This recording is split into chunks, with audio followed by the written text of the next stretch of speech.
South ఇండియాలోనే అతి తక్కువ ధరలకి రత్నాలను అందించే ఏకైక సంస్థ 6JVR. ఒక కన్వెన్షన్ సెంటర్ ఎకానమీని మార్చగలుగుతుందా? అమరావతిలో ఒకేసారి 4 కన్వెన్షన్ సెంటర్లు కట్టేందుకు రాష్ట్ర ప్రభుత్వం పర్మిషన్స్ ఇవ్వాలని డిసైడ్ చేసింది. ప్రధానంగా అమరావతిలో డెవలప్ చేస్తున్నటువంటి 5 స్టార్ హోటల్స్ కి ఈ కన్వెన్షన్ సెంటర్స్ ఏర్పాటు అనేది కలిసి వస్తుందని చెప్పి రాష్ట్ర ప్రభుత్వం చెప్తుంది. ఇందులో ఎంతవరకు పాసిబిలిటీస్ ఉన్నాయి? సో ఇక్కడ మీకు ఒక లైవ్ ఎగ్జాంపుల్ వివరించేటువంటి ప్రయత్నం చేస్తాను. ప్రస్తుతం మనం ఇక్కడ టాంపాలో ఉన్నాం, ఫ్లోరిడా స్టేట్. నా వెనకాల ఉన్నది ఫ్లోరిడా, ఇక్కడ టాంపా కన్వెన్షన్ సెంటర్. సో ఇది ఫ్లోరిడాలో అతిపెద్ద కన్వెన్షన్ సెంటర్. ఇంటర్నేషనల్ ఈవెంట్స్ దగ్గర నుంచి లోకల్ ఈవెంట్స్ వరకు అన్నిటికీ ఇది వేదిక అవుతుంది.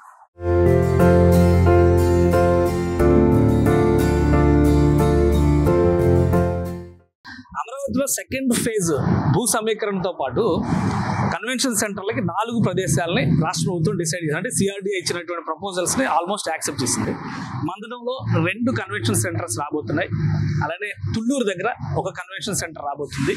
లింగయ్యపాలెంలో ఇంకో కన్వెన్షన్ సెంటర్ రాబోతుంది. లొకేషన్ వైజ్ గా చూసినప్పుడు ఇవన్నీ కూడా డిఫరెంట్ సిటీస్, అంటే ఫైనాన్షియల్ సిటీస్ కావచ్చు, అడ్మినిస్ట్రేటివ్ సిటీస్ కావచ్చు.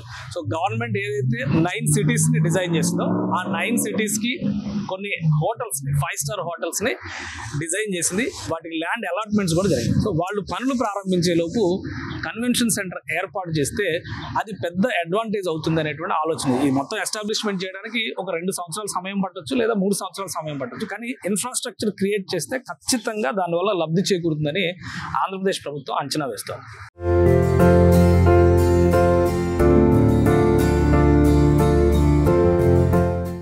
ఇది టాంపా కన్వెన్షన్ సెంటర్.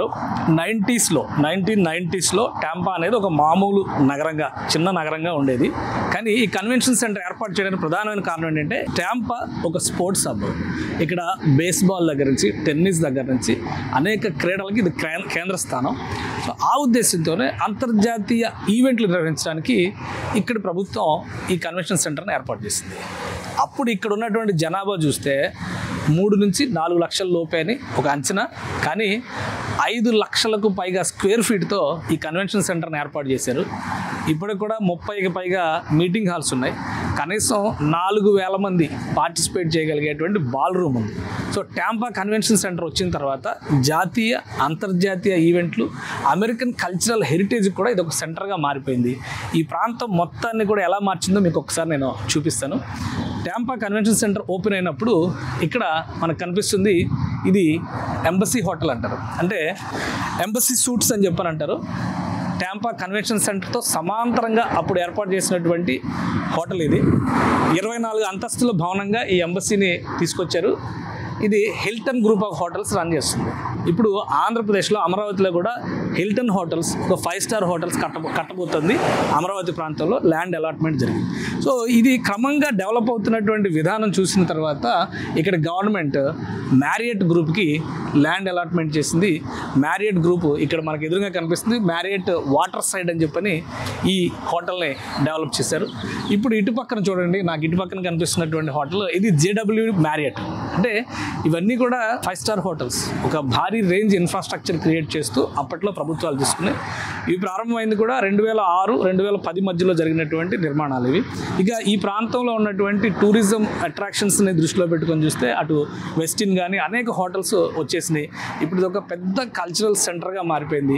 చివరికి టూరిజం బేసిస్లో ఇక్కడ ట్రామ్ లాంటి వ్యవస్థలు, ట్రాన్స్పోర్ట్ సిస్టమ్, ఇది ట్రామ్ సెంటర్. ఇది ఏంటంటే మనకేదో బొమ్మలా కనిపిస్తుంది, చూస్తానికి ఒక మంచి డిజైన్ లాగా కనిపిస్తుంది, ఒక మంచి కనోపీలా కనిపిస్తుంది. కానీ ఇది ట్రామ్ రైల్వే స్టేషన్ అన్నమాట. ట్రామ్ ట్రాక్ మీద నడిచేటువంటి బస్సు లాగా ఉంటుంది కదా, దాని station.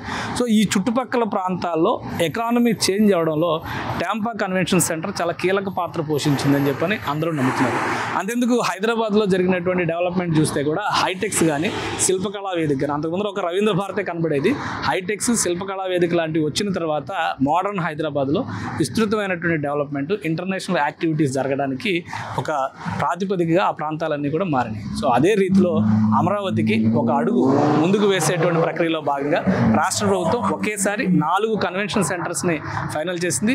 Taj group, Hilton hotels, అలానే మ్యారియట్, హయత్ ప్యాలెస్ లాంటి సంస్థలు అక్కడ భారీ హోటల్స్ కట్టబోతున్నాయి.